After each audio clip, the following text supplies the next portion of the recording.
I'm here with the hired entertainment of the Dodge City Roundup, Justin Rumford. And first, I gotta ask you, do you prefer entertainer or rodeo clown? I actually like entertainer. I always thought that rodeo clowns were kind of creepy, and so when you think of clowns, you think of like rubber nose, big shoes, honk honk. But I don't really like that. I like the more of the entertainment route. So yeah, entertainer's good. Clown, entertainer, all around funny guy. I don't know, stuff like that.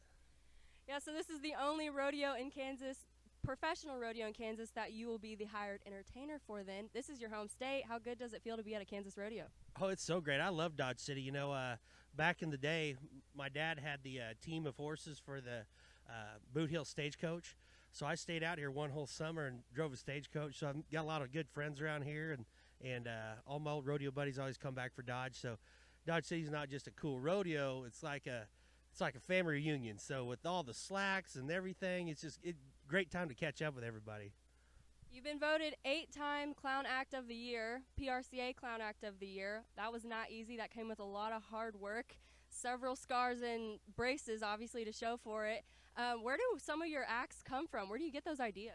Well, I got the motorcycle act idea from Cody Sosby, who's one of my really good friends. He kind of did it back in the day, and he stopped right when I started. So Sosby helped me with that one, and then Heath Stewart from Frontier Rodeo, him and Rex Bugby, they're the ones that come up with the Crocodile Hunter act at Pasadena, Texas one year. And the Spider-Man actually came from Casey Deerdorf, who's a good friend of mine who runs sound. And Hambone comes up with a lot of my material, and my brother Ty, he comes with a lot too. So I don't really come up with a lot. I just have people tell me, and then I just kind of run with the ideas.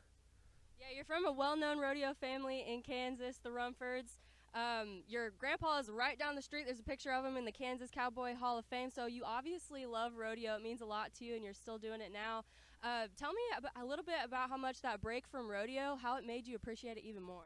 Well, I really appreciated it because last year when I was injured, when I shattered my left leg, I was out for a long time, and I couldn't wait to get back. And then when this whole deal went down, I've always had a pretty big appreciation for it, but I actually prefer when I was hurt, I knew through rehab and everything when I could start again.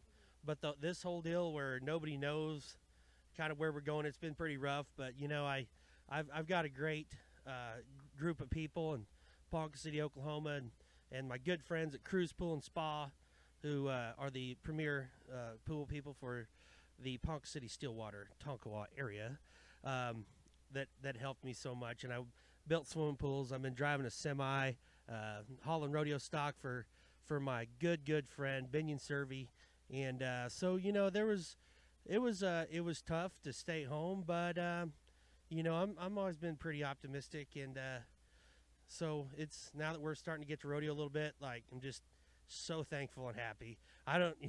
I got up the other morning at 5:45 for a TV interview, and usually I would be like, oh man, this sucks, but now I'm like, nope, I'm there, so it's all good.